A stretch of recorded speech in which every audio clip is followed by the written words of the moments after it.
Good evening and welcome, dear friend.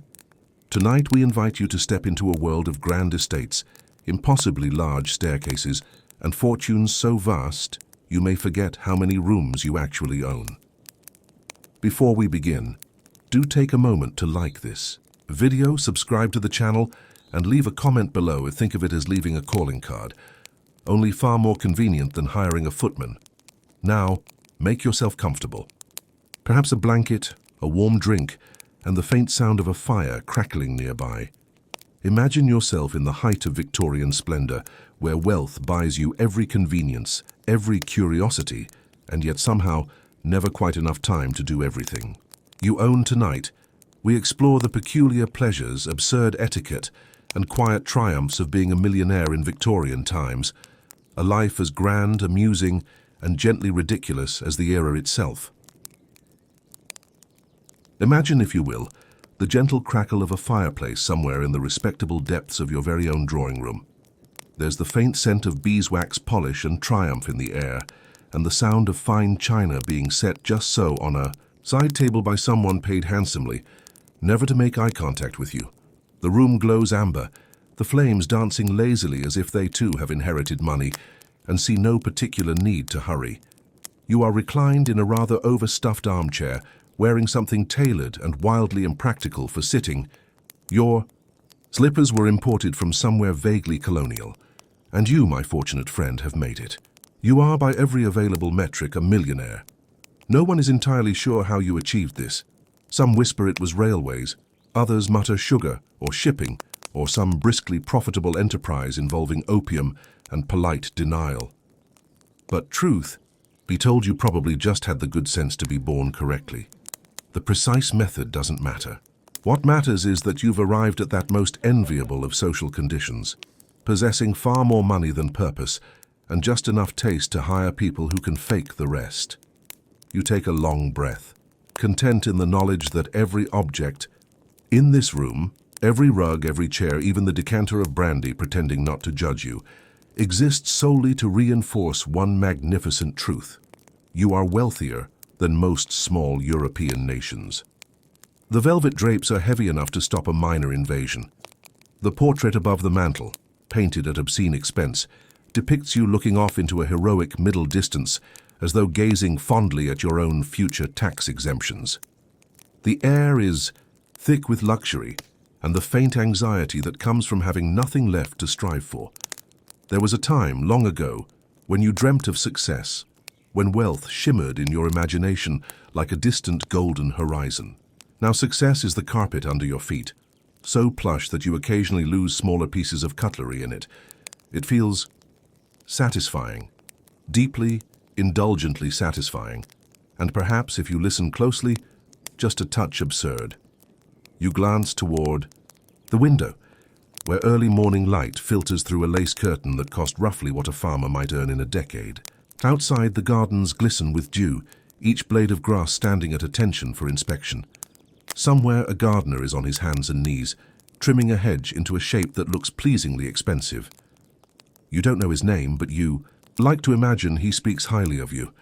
A clock chimes the hour, its sound rich and deliberate, as though even time itself takes care not to rush in your presence. You lift your teacup, bone china naturally, and sip. The tea is perfect because someone whose entire career depends on your happiness has ensured that it is. You close your eyes for a moment, letting the warmth settle in. This, you think, is the good life, the very finest of all possible eras to have far too much money. To be a millionaire in Victorian times is not merely to be wealthy, it is to exist, slightly above the laws of physics. Your world bends politely around your whims. Servants glide through the house like well-trained ghosts, anticipating needs you haven't yet formed. Shoes appear polished. Fires appear lit. Letters are opened, read, and answered before you've even decided to be interested. It's a life of seamless comfort, where even inconvenience feels curated for dramatic effect. You reflect on how delightfully absurd it all is. Only a few decades ago, people were trudging through mud and soot, eking out livings by candlelight. Now you can afford to have someone whose entire occupation is opening curtains gracefully. You no longer dine merely to survive. You dine because the alternative would be gauche. You no longer bathe for cleanliness. You bathe for the spiritual reassurance of hot water that arrived in copper pails carried by human beings named Jeffrey. There's a gentle smugness that comes with it, of course, a calm, aristocratic awareness that life's sharp edges have been sanded smooth for your personal comfort. When it rains, it does not inconvenience you. It merely enhances the aesthetic of your umbrella, which incidentally is monogrammed and imported from Paris. You've seen lesser men scurry under awnings while you stroll leisurely through the drizzle, each drop of water a reminder that you own not just an umbrella, but the very idea of dryness. You take another sip of tea. Perhaps you muse, this is what true success feels like. A perfectly balanced cup, a roaring fire, and the absolute certainty that if anything in this room displeases you, it will be quietly replaced before the hour is out. There's something soothing in the predictability of privilege. The world beyond your estate may be noisy, smoky, and perpetually expanding, but in here, within these thick mahogany walls, the empire exists purely for your enjoyment. And yet, even in such comfort, you find your mind wandering. Not in discontent, but in gentle curiosity. How did wealth become quite so splendid in this century? It wasn't always so glamorous to be rich. In centuries past, wealth merely meant not dying of plague in your own dining room. But now it means something far more refined. Now it's an identity, an art form, a statement piece. You are part of a generation that has discovered how to turn affluence into lifestyle. The Industrial Revolution, that great whirring contraption of progress, has made it all possible. Factories hum, ships sail, fortunes multiply faster than the moralists can disapprove. Steam, steel, and scandal have built a world where the right kind of man can find himself very rich indeed, and very quickly. And in the absence of modern inconveniences like income tax, you may keep nearly all of it. The government, in its infinite courtesy, simply trusts that you'll find a tasteful way to spend it, preferably on waistcoats or politics. You let out a quiet, satisfied sigh. It's good to live in an age before paperwork. Your fortune simply exists, humming quietly in the background, requiring nothing of you beyond a faintly dignified posture and the occasional charity donation. You can afford to give generously to the poor, which you do often, though you prefer not to look directly at them. It feels rather too intimate. The fire shifts slightly, a log collapsing in a burst of sparks. The sound is comforting, rhythmic. You lean back and let your thoughts drift lazily, half listening to the faint tick of the mantel clock. You can feel sleep tugging gently at the edges of your mind, that luxurious half-consciousness that comes only when there's nothing left to worry about. It's remarkable how easily one relaxes when surrounded by servants and inherited mahogany. You think fondly of your dinner last night. There were 12 courses, not counting the wine, and each was announced by a man whose sole responsibility was to announce things. The roast was perfect. The company was perfectly dull. The conversation, something about Parliament or pheasants, floated pleasantly in the background as you contemplated the marvel of being wealthy enough to never listen properly. There was a time when you felt compelled to contribute to discussions. Those days are over. Now you simply nod, smile faintly, and let others fill the silence while you mentally arrange your collection of canes. The beauty of Victorian wealth, you reflect, is not merely in what you own, but in how thoroughly you are insulated from the need to know anything practical. You could not operate a train, but you own several. You cannot bake, but your cook regards you as an artist of taste for declaring the pudding adequate. You needn't even remember the names of your staff. They seem to have accepted their collective identity as yes, sir. It's all very civilized. Your gaze drifts once more to the window. Outside, a carriage rumbles past on the distant road, the horses gleaming in the pale light. Somewhere, a church bell tolls, reminding everyone who isn't you that the workday has begun. You smile faintly. For you, time is decorative, something to fill with comfort. Perhaps later you'll stroll through the garden or sit at your desk pretending to read letters you'll never answer. There's an art to appearing industrious while accomplishing nothing, and you've mastered it beautifully. You run a hand along the arm of your chair, tracing the polished wood. It's easy to forget that every luxury around you was carved, hammered or stitched by someone else's exhaustion. But that is the unspoken bargain of this era.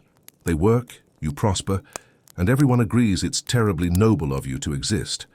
It's not guilt you feel exactly, more a sort of bemused gratitude that the universe arranged itself so conveniently in your favor. You glance at the umbrella stand by the door, feeling a small flicker of pride. You own not one but 3 umbrellas, each imported, each utterly unnecessary, each a subtle symbol of everything marvelous about being wealthy in the 1800s. An umbrella, after all, is civilization's greatest invention, a portable roof that says, "I fear neither weather nor effort." It is protection, prestige, and, if wielded correctly, social armor. For a moment, you allow yourself a quiet laugh, the kind that sounds more like an exhale of privilege. How splendidly simple it all is. No taxes, no emails, no dreadful telephones demanding to be answered. Just the satisfying rhythm of days, structured entirely around comfort. Breakfast arrives when you choose. Letters are answered when you remember. The world continues to spin industriously somewhere beyond your estate, and you are under no particular obligation to notice. You shift in your chair, the fabric sighing softly beneath you. The warmth of the fire is steady, hypnotic. The scent of tea and polished wood hangs in the air. You can almost hear the faint hum of prosperity itself, a kind of contented murmur that fills every well-furnished silence. Somewhere down the hall, a clock ticks in polite deference to your leisure. There is no rush, no urgency, no purpose pressing upon your mind. Just the delicious awareness that you have quite definitively arrived. So here you sit, a Victorian millionaire in the prime of your idleness, surrounded by comfort so complete it could lull a conscience to sleep. You've no idea what the day will bring, and that really is the greatest luxury of all. Perhaps there will be a ride in the carriage, perhaps a visit from someone similarly overfunded. Or perhaps, and this feels most appealing, you'll simply remain here, basking in the quiet satisfaction of a life perfected by fortune and warmed by firelight. For now, there's nothing to do but breathe, sip, and let the gentle weight of wealth settle over you like a silk blanket. Outside, the wind sighs softly against the windows. Inside, the fire crackles, the tea cools, and the world, such as it is, waits patiently for you to decide whether to care. You close your eyes just for a moment. The chair is comfortable, the room still. You can feel the faint pulse of the clock marking time for you so you don't have to. The empire hums, the servants whisper, and you, my fortunate friend, drift ever so slightly towards sleep, content in the knowledge that you have both dinner and chairs to eat it on, and that, for a Victorian millionaire, is quite enough. You wake slowly, as if emerging from a very expensive dream, and for a brief moment you're unsure where you are. This is not unusual. Being a Victorian millionaire means living in a house so vast that waking up confused is simply part of the experience. You could wander your own corridors for days and still never find the kitchen. Indeed, you're not entirely sure you have a kitchen. Food simply appears steaming and exquisite. Like some benevolent miracle performed by the invisible classes, you sit up, blinking, and take in your surroundings.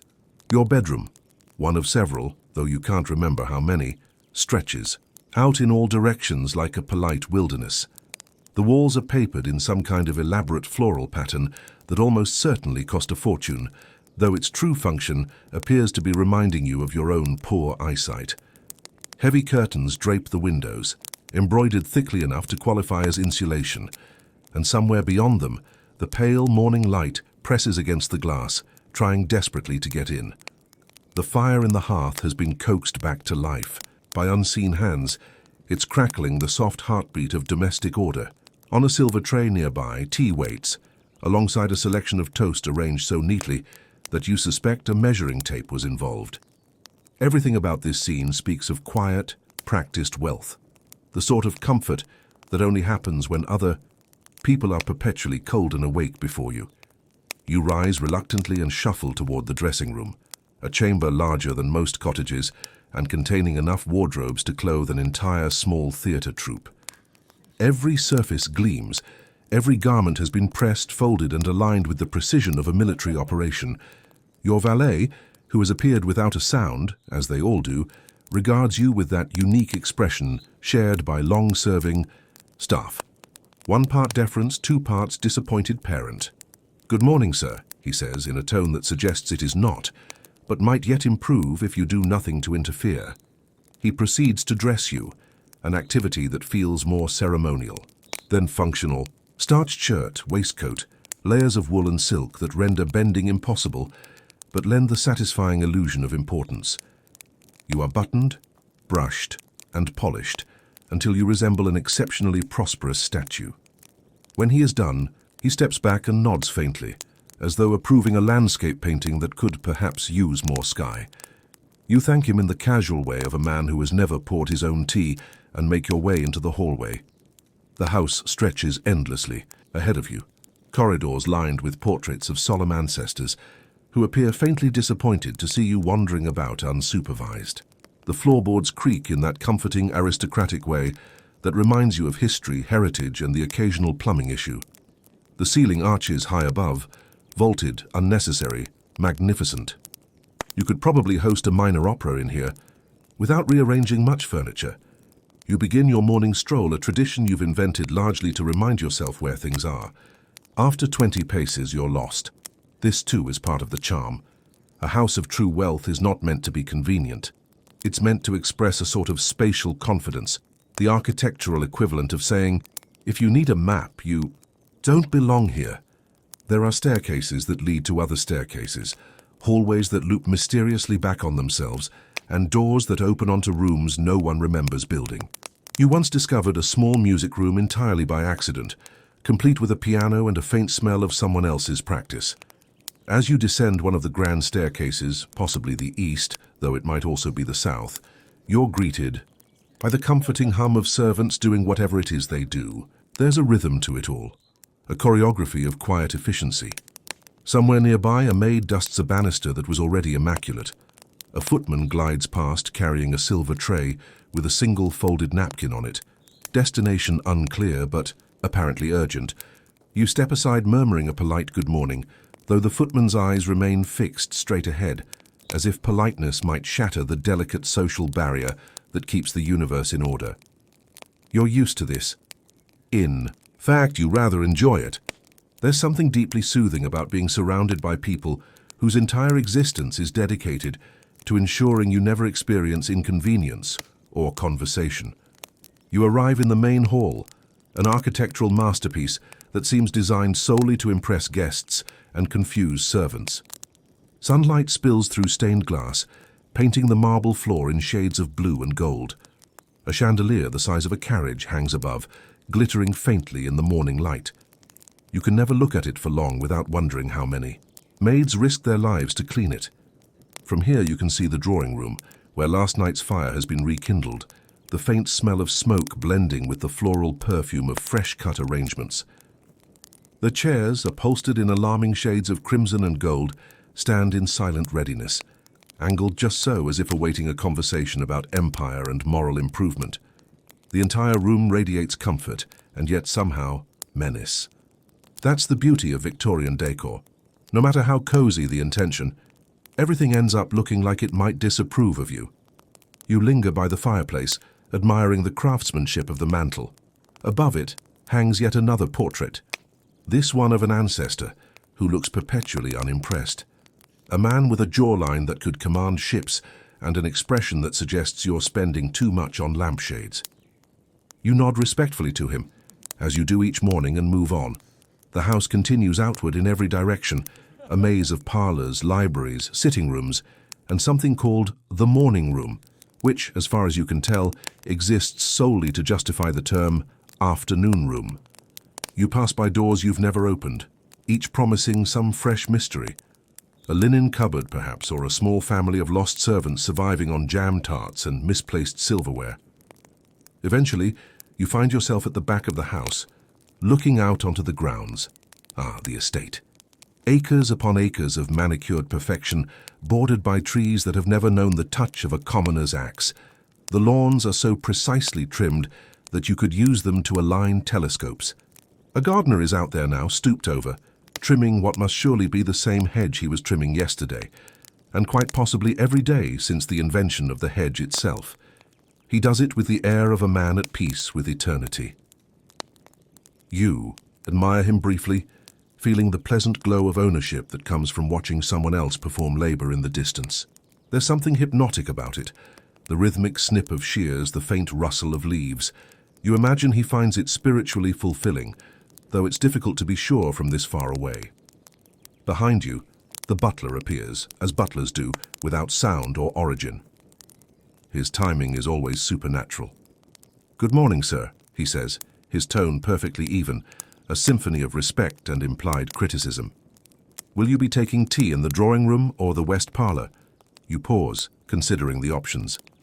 Both rooms are functionally identical, differing only in temperature, and the number of chairs that creak ominously when sat upon. "The drawing room, I think," you say, because it's closer, and because choosing at random is the privilege of the wealthy. He inclines his head with a motion so minimal it could be mistaken for a change in air pressure. "Very good, sir." He glides away before you can ask how many drawing rooms you actually have. You follow at a leisurely pace, pausing to admire the symmetry of a hallway vase arrangement that you definitely remember being on the other side. Yesterday. The maids have been at it again. Their strange, silent campaign to rearrange reality just slightly. Never enough to cause alarm, but just enough to keep you questioning your own sanity. Was that chair always angled that way? Has this carpet pattern changed? You'll never know. And you suspect that's exactly how they like it. By the time you reach the drawing room again, the fire is fully alive and the tea has already materialized, steaming gently beside a plate of biscuits so uniform in shape they could have been minted. You sit, the chair embracing you with that particular blend of comfort and disapproval found only in Victorian furniture, and exhale a long, contented sigh. The warmth of the room seeps into you, wrapping you in a drowsy kind of luxury. The heavy drapery muffles the outside world. Even the ticking of the clock seems hesitant, deferential. You think idly of how absurdly grand it all is, how this single room could comfortably fit your entire childhood home several times over. And yet, despite the size, it feels intimate, almost cozy. There's a strange magic in that, the contrast between scale and comfort, between opulence and calm. You stretch your legs toward the fire, listening to the quiet murmur of the household in motion. Footsteps in the distance, the faint clink of silverware, a door closing softly somewhere down the hall. Everything functions without your input, like a symphony tuned to the key of leisure. It's deeply satisfying in the way only total uselessness can be. You take a slow sip of tea, feeling it warm your chest, and allow your gaze to wander across the ornate wallpaper, the overabundance of pattern, the sheer audacity of Victorian design. Somewhere in all this floral chaos, someone decided more was more, and you, being rich, have agreed wholeheartedly. It is both ghastly and glorious, a testament to human achievement and terrible taste alike, and yet somehow it's perfect, because it's yours. Dressing in the Victorian era is less of a daily task and more of a declaration of war, against comfort, logic, and occasionally one's own circulation. By the time you're halfway through the process, you will have lost feeling in at least two extremities and developed a profound respect for the resilience of the human spine. But such is the price of looking respectable. The morning begins with fabric, and lots of it. It takes 3 entire industries, 7 domestic servants, and what feels like the hide of several confused sheep to produce a single outfit. You stand motionless as your valet orchestrates the daily layering ceremony. Shirt, undershirt, waistcoat, trousers, jacket, cravat, and that final flourish. The collar, starched so mercilessly that one suspects it was designed by a sadistic engineer. Each item of clothing seems to have been invented by a separate committee, determined never to consult the others. The result is something between armor and imprisonment. You find yourself encased in fabrics so heavy and elaborate that simple acts amount like breathing must be scheduled in advance. Your valet begins with the shirt.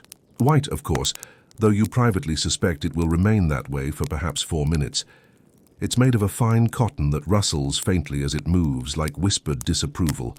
Then comes the waistcoat, a masterpiece of tailoring and tension.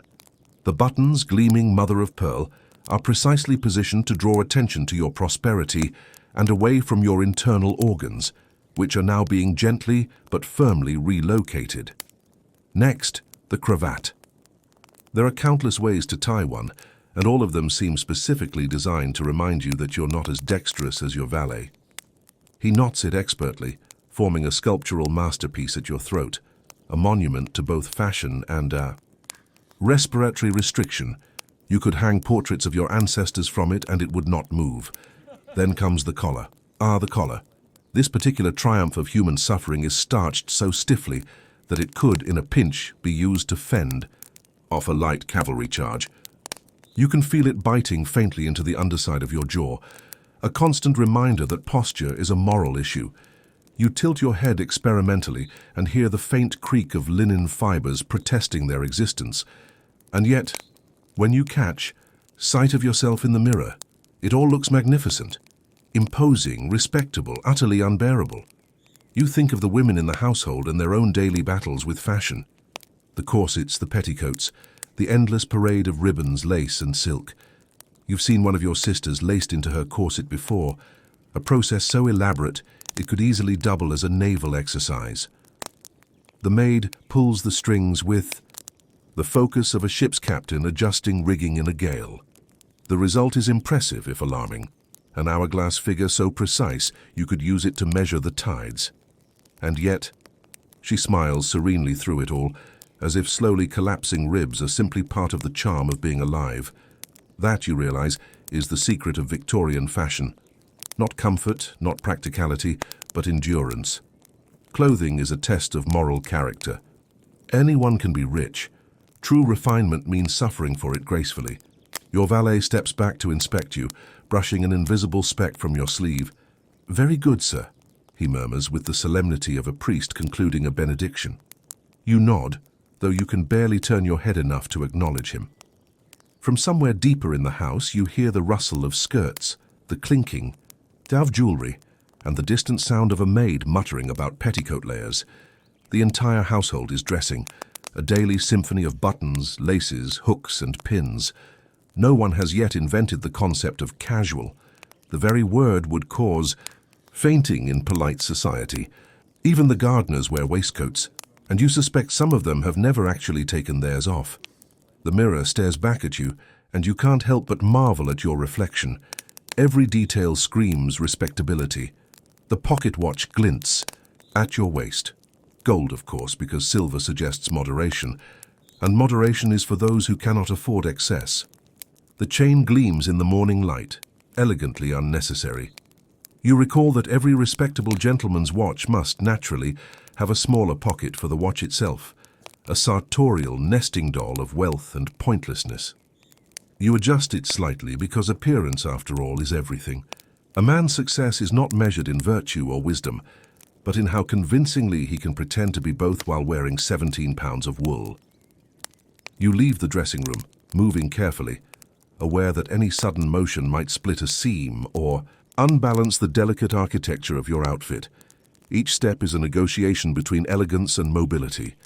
You descend the stairs like a dignified automaton held upright by sheer fabric tension. In the drawing room, the ladies have gathered. Lace flutters, jewels sparkle. There is an almost architectural quality to their appearance, as though each gown has been engineered to withstand both scrutiny and gravity. They sit upright on the settees, sipping tea with the solemn grace of marble statues. Their movements are minimal, calculated. Any larger gesture might send a button flying across the room. You offer polite conversation, careful not to wrinkle your cuffs. The talk drifts, as it always does, to the pressing issues of the day, the weather, the scandalous state of someone's draperies, the moral decline indicated by slightly shorter sleeves. It is all very civilized, and yet you can't help but notice that everyone seems to be quietly suffocating. You remember once attending a dinner party where a lady actually swooned, an elegant, controlled collapse into her husband's arms, not from emotion, but from an especially tight corset combined with an ambitious serving of pudding. No one found this strange. In fact, it was considered rather charming. Fashion, after all, was a form of self-sacrifice. It's a strange thing, you muse, how wealth expresses itself. The poor dress for warmth, the middle class for practicality, and the rich for punishment. Your tailor once said that true elegance is found in what others dare not attempt. You suspect he was referring to the 12-button waistcoat he sold you at the time. As the morning continues, you begin to notice the slow creep of discomfort, the prickling at the collar, the pinch at the shoulder, the faint itch where wool meets skin. Each sensation is a small reminder that refinement is not for the weak. You sip your tea delicately, afraid that any sudden movement might disturb the delicate ecosystem of your ensemble. Outside, you glimpse the gardeners again, their sleeves, rolled, their movements easy, unburdened by the tyranny of fashion. You feel a flicker of envy, quickly extinguished by pride. After all, one must maintain standards. You would far rather perish elegantly than perspire informally. And yet, as you shift slightly in your chair and feel the seams protest, you begin to suspect that the true mark of status is not wealth itself, but the ability to suffer it in style. By midday, the household is ready to face the world, which is to say, ready to endure polite society's endless visual examination. Every encounter, every outing, is a theatre performance of prosperity. A stroll through the park becomes an exhibition of waistlines and hat brims. A dinner invitation is merely an excuse to display new fabrics. Even morning attire, in its somber blacks and subtle lustres, is designed less for grief than for coordination. Taste, you reflect, is a peculiar thing. The Victorians are obsessed with it, and yet their collective idea of beauty seems to involve covering every visible surface, including themselves, in as much decoration as possible. Lace, brocade, velvet, embroidery, each layer insists on its own importance. Nothing is plain. Even understatement must be expressed extravagantly. You imagine your descendants centuries from now opening a trunk of these garments and wondering how anyone survived them. They'll probably laugh at the absurdity of it all. The collars, the corsets, the waistcoats with enough structure to support small bridges. But you know the truth. This is civilization. This is what it means to be seen. The discomfort, the stiffness, the faint hum of constraint beneath every movement. It's all part of the illusion. To appear effortless, one must work tirelessly. To look powerful, one must willingly surrender. Comfort. And so you sit perfectly still in your layers of wool, silk, and vanity. You raise your teacup with practiced grace, aware that the true art of being a Victorian millionaire lies not in wealth, but in the delicate balance between looking magnificent and pretending not to itch. There is, of course, a proper way to do nothing. The poor may loaf, the middle classes may rest, but the wealthy, we engage in leisure, which is to say, we dedicate our entire schedule, wardrobe, and staff to the pursuit of appearing serenely unoccupied. You awaken one morning, if one can truly awaken when one has never been meaningfully tired, and recall that the day ahead is a blank canvas of elegant idleness. The fireplace crackles faintly, your dressing gown hangs at the ready, and somewhere below a servant is arguing with another servant about the precise temperature of your tea water. Life, in short, is proceeding beautifully. Breakfast is a ritual of quiet excess, eggs, toast, fruit, a brief but meaningful glance at bacon, and perhaps a newspaper that you will skim only for the illustrations. You glance over headlines about empire, trade, and the occasional famine, making the appropriate noises of mild concern. One mustn't appear too content. A gentleman should always look as though burdened by the weight of civilization, even if he's mostly thinking about jam. Outside, the morning mist curls over the lawns. The gardeners, bless them, are already toiling heroically, trimming, sweeping, and retrimming the same square of grass they perfected yesterday. It's all terribly inspiring. The sight of other people working really does lift the spirit. After breakfast, the question arises, what shall one do today? Leisure, after all, must be managed carefully. Left unchecked, it can easily devolve into boredom, and boredom is a moral failing. The Victorians believed that idleness was next to sinfulness, unless, of course, it was done in an exquisitely choreographed way. So you set about planning your amusements, a task requiring at least 2 lists, 1 valet, and a faint air of reluctance. One does not look forward to leisure. One endures it gracefully, perhaps a bit of croquet on the lawn.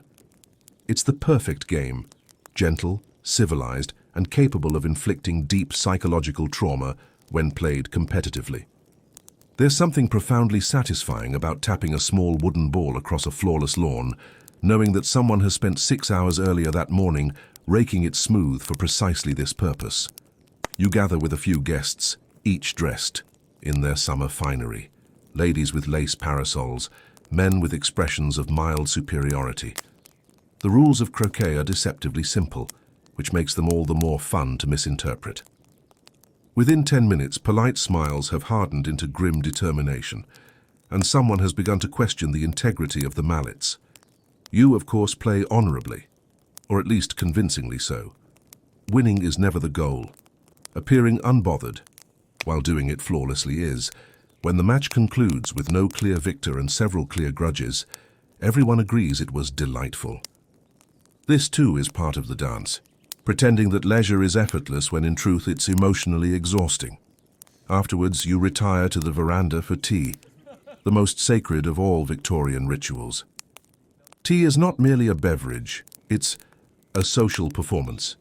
There are rules, hierarchies, and a level of precision that would shame most military operations. First, the tea must be brewed by someone else, preferably someone who understands the difference between hot water and boiling water, which, in your household, is the subject of ongoing theological debate. Once the tea arrives, you engage in the delicate ritual of pouring. The wrist must be firm, but not assertive. The stream should fall in a graceful arc, ideally without splashing. Milk is added second, unless you are a rebel or French, both of which are discouraged. Sugar is taken with care, 1 cube at a time, to demonstrate moderation. You sip, you nod, you say, "Yes, splendid," even if it tastes faintly of boiled linen. The true pleasure of tea, of course, is not in the drinking but in the judging. There's an art to observing the way others handle their cups. A gentleman's pinky finger should neither protrude nor vanish entirely. It should hover in a state of dignified ambiguity. A lady's teacup should clink against the saucer only in times of national crisis. You once attended a gathering where a dowager countess clattered her spoon twice, and the entire room fell silent in horror. As you sip your own tea, you find the rhythm of the afternoon slowing to that gentle golden pace, unique to the wealthy, where time itself seems to pause politely in your presence. Somewhere a piano plays a melody so faint it might be imagined. The air smells faintly of roses and superiority. After tea, you consider a bit of reading. Not the newspaper, heavens no, but poetry. The act of reading poetry outdoors is, in itself, an art form. The key is to appear moved but not too moved. You select a well-bound volume from the library, Tennyson perhaps, and carry it out to the garden. You sit beneath an oak tree pretending to read while actually doing no such thing. Occasionally you murmur an appreciative "ah" at the appropriate intervals, as if struck by some grand truth about the human condition. In truth, your mind drifts pleasantly to thoughts of lunch. But anyone who happens to glance your way will see a man communing deeply with the written word, and that is what truly matters. From your vantage point, the world feels perfectly still. The breeze rustles the leaves. A bee drifts past lazily. Somewhere in the distance, the stable boy swears softly at a horse. You allow yourself the luxury of a small sigh, the kind that implies both contentment and faint ennui. Life, you think, is good. Possibly too good. But even the most refined soul must occasionally venture beyond the estate, if only to remind oneself of the existence of other counties. Travel, in this golden age of steam, has become quite the fashionable pastime. You recall your most recent journey by train, a triumph of technology and social discomfort. The railway station itself was a marvel, a cathedral of iron and soot. The sound of steam hissing, the clamour of porters, the faint smell of coal and ambition. Boarding the first-class carriage, you felt a thrill of modernity. The seats were upholstered in red velvet, so plush it seemed almost rude to sit on them. The windows, framed in brass, offered a view of the countryside rushing by, a blur of green fields and startled livestock. You remember thinking, as the train shuddered into motion, that the Victorians have truly mastered the art of progress, the ability to move swiftly while complaining about it the entire way. The gentlemen in your carriage debated politics, engineering, and whether the tea service on the Midland Line was inferior to that of the Great Western. The ladies fanned themselves discreetly and pretended not to hear. You sipped your tea, lukewarm inevitably, and watched as the world unfolded at 30 miles an hour, a speed that felt at the time dangerously futuristic. Travel brought with it a sense of both wonder and risk. There was the ever-present fear of soot on your hat or worse, an encounter with the lower classes. Still, the view of rolling hills, quaint villages, and the occasional industrial nightmare more than compensated. You arrived at your destination both exhilarated and faintly sooty, the proper balance for any gentleman traveller. Upon returning home, you felt the peculiar satisfaction of having gone somewhere, accomplished nothing, and returned in triumph. That, you realize, is the essence of Victorian travel. The destination is irrelevant, the journey is the performance. Back in the drawing room, evening descends gently over the estate. Lamps are lit, soft and golden. The scent of dinner drifts faintly through the air. Roast meats, butter, and the distant echo of culinary perfection. You recline in your chair, a small brandy in hand, reflecting on the day's great achievements. 2 games of croquet, 3 cups of tea, a train of thought, and an actual train, and precisely 1 stanza of Tennyson read with feeling. It has been, you think, an exhausting day, but before you retire there remains one more pastime to indulge. The noble art of collecting. Every respectable Victorian collects something. The precise nature of the collection matters less than its existence. Some choose coins, others butterflies, others, still questionably, locks of famous people's hair. You, in your refined wisdom, have chosen beetles. Not the musical kind, of course, but the small, glossy, mildly alarming ones that populate. The colonies. Your collection occupies an entire cabinet in your study, neatly labelled, painstakingly pinned, and entirely useless. You can spend hours admiring it, adjusting the angles, and pretending that you personally discovered each specimen in some exotic jungle, rather than purchasing them from a slightly suspicious naturalist in London. The sight fills you with pride, though you couldn't quite explain why. There's something deeply satisfying about possessing tiny versions of nature, neatly subdued and organized. Other collections in the household abound: clocks, shells, miniature. Portraits, curiosities from abroad. You once met a man who collected smaller versions of houses, exquisite little models with working doors and miniature servants. He was, of course, terribly wealthy and slightly deranged, which in society terms made him fascinating. There's a logic to collecting that only the idle truly understand. It gives shape to leisure, structure to abundance. It's a way of turning time itself into a hobby. When one has everything, one must find new things to acquire, or failing that, acquire smaller versions of what one already owns. As the evening deepens, you wander through your study, gazing at your beetles, your books, your polished curios. The room glows in lamplight, a quiet shrine to the art of possessing. Beyond the window, the garden is silvered by moonlight. Somewhere, a nightingale sings, or possibly a servant with poor timing. You feel the gentle weight of contentment settle over you. The day, with all its carefully orchestrated leisure, has come to an end. You have achieved nothing of consequence, and done so with magnificent precision. And that, you think as you sip the last of your brandy, is the secret of Victorian wealth. To live not in pursuit of purpose, but in the elegant mastery of idleness. To fill one's days with tea, travel, beetles, and just enough self-importance to make it all seem terribly meaningful. Tomorrow will bring more of the same: croquet, poetry, perhaps a new waistcoat. But for now, as the fire crackles and the clock ticks solemnly in the corner, you close your eyes, perfectly at ease in the knowledge that leisure, glorious leisure, is both your privilege and your art form. And as sleep approaches, you can almost hear the soft whisper of your valet outside the door, preparing tomorrow's list of utterly unnecessary things to do, and you drift away, smiling faintly, the undisputed champion of doing nothing at all. By now you've become something of a fixture among the upper crust. The newspapers may not yet call you the talk of London, but they've certainly begun whispering about you in the margins between advertisements for patent tonics and miracle corsets. You've achieved the sort of reputation one can only earn by being seen in the correct places, wearing the correct things, and saying absolutely nothing of substance in a profoundly correct tone. It begins, as all Victorian prestige does, with an invitation, thick, cream-coloured and embossed with so many curlicues it could double as wallpaper. You receive it from a footman who looks faintly disappointed that you exist. It is from Lady Fotherington Smythe, whose soirees are famed throughout the county for their abundance of chandeliers and absence of sincerity. You are invited to an evening of conversation and entertainment, which, as everyone knows, means 4 hours of small talk, tepid punch, and the distant sound of someone attempting Chopin in the wrong key. Still, it would be social suicide not to attend. One does not decline Lady Fotherington Smythe unless one plans to leave the country, or at least pretend to for several seasons.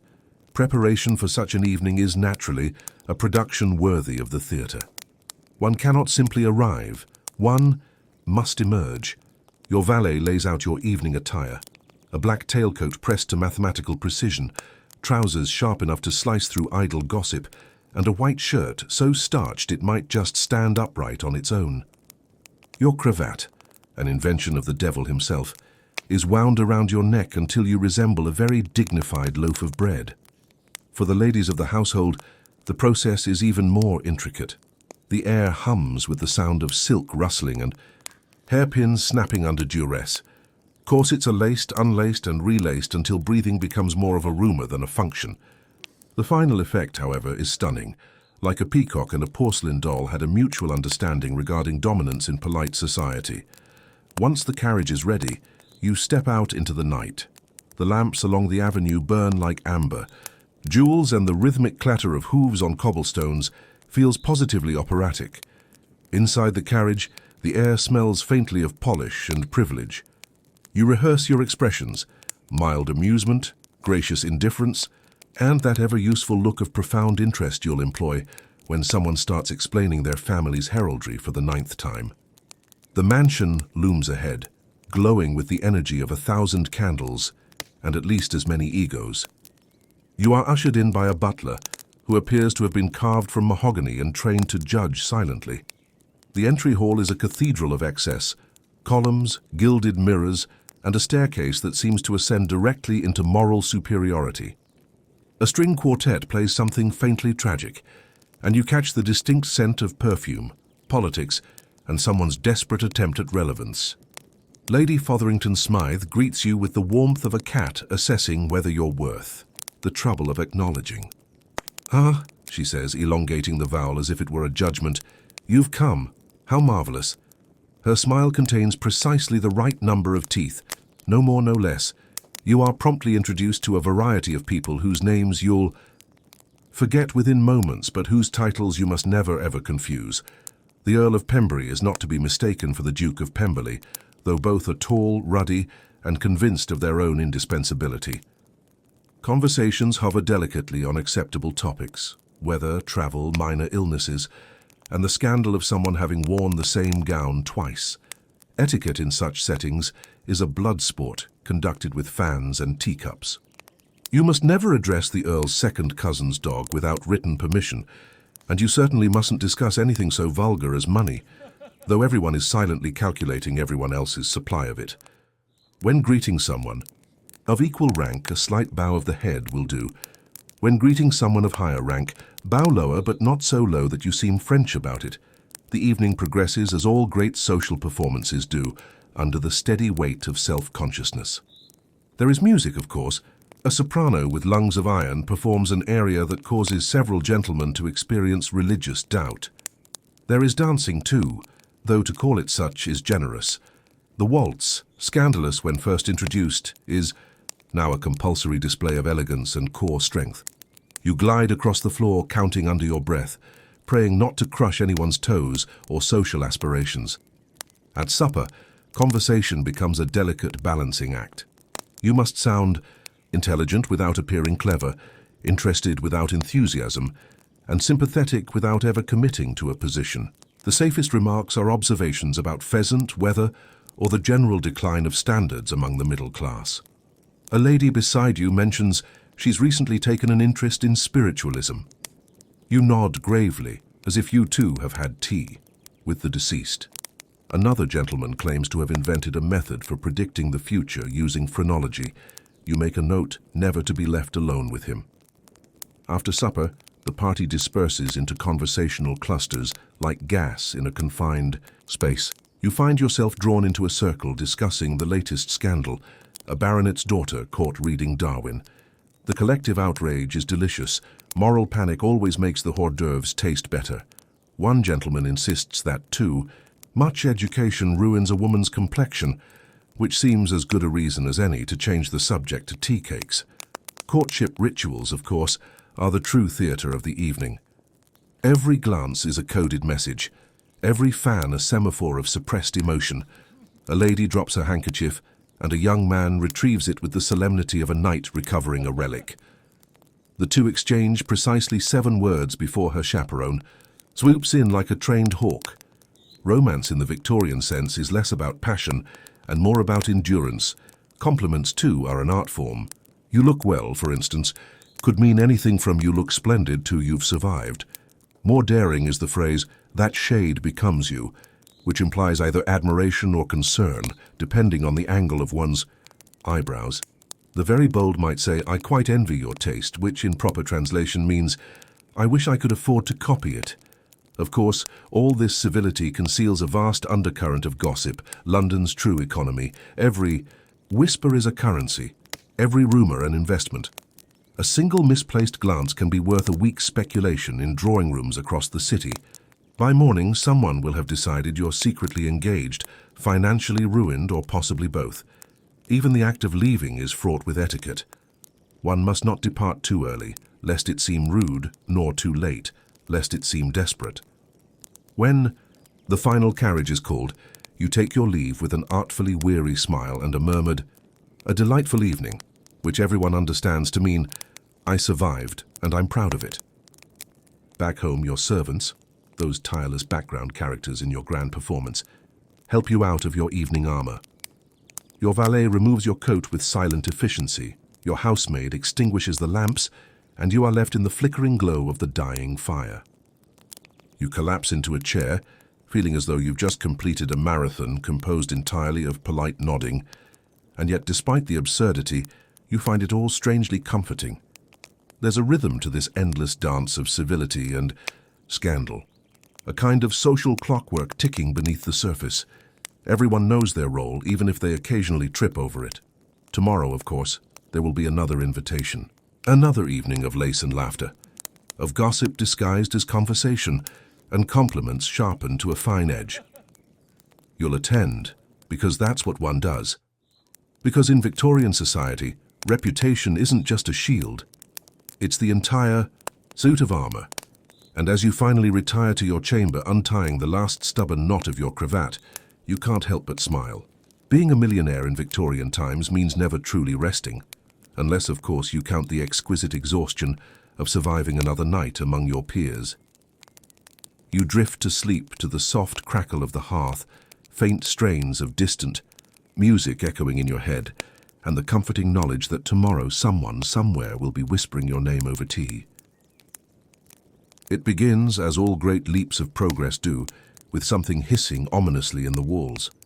One evening, as you sit in your drawing room enjoying a glass of port the colour of aristocratic secrets, the butler informs you that the house has been fitted with gas lighting. The announcement carries the same tone one might use to declare the arrival of a new planet.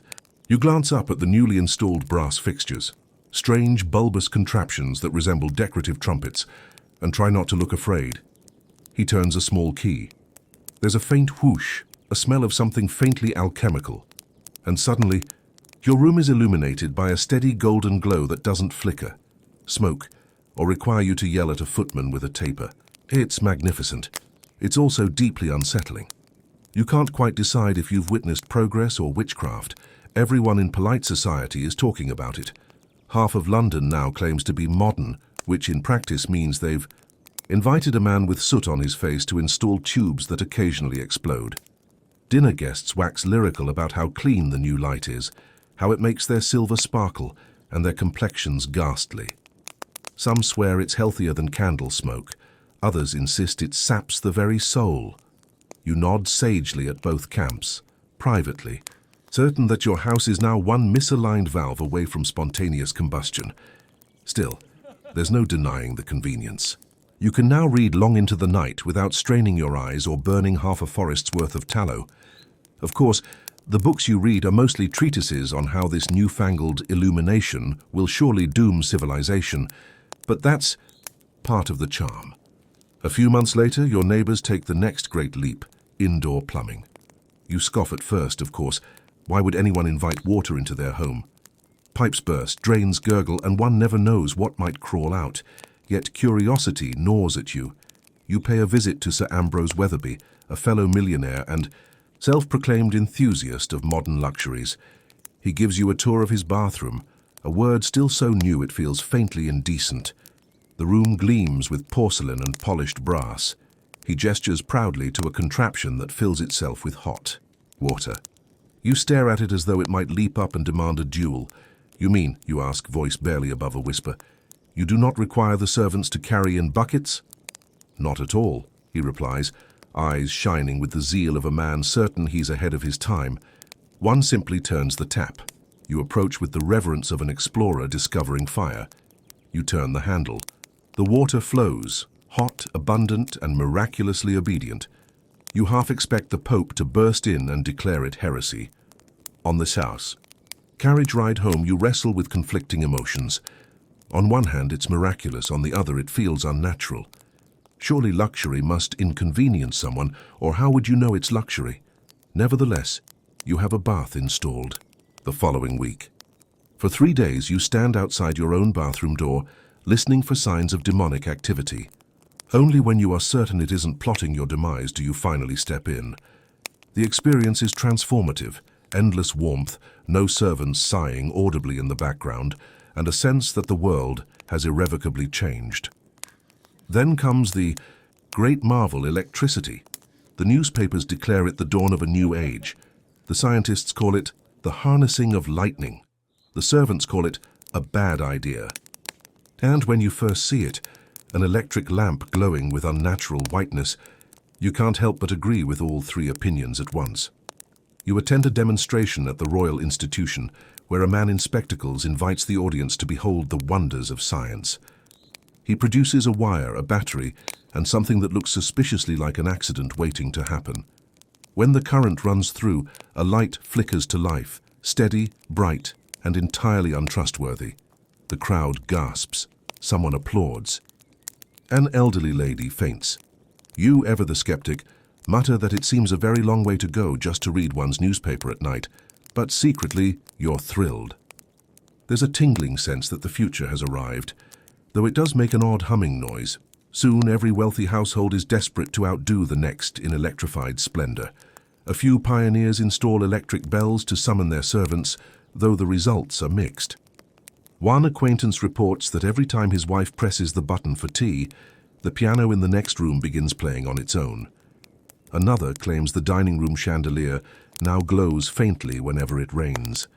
You take these as omens and decide to wait until the technology no longer makes guests scream. Beyond the home, progress marches forward with terrifying enthusiasm. Trains thunder across the countryside, stitching together towns that never particularly wanted to meet. You recall your first rail journey, seated in a plush compartment lined with velvet, clutching your hat as the landscape whips by in a blur. The motion feels both exhilarating and faintly rude.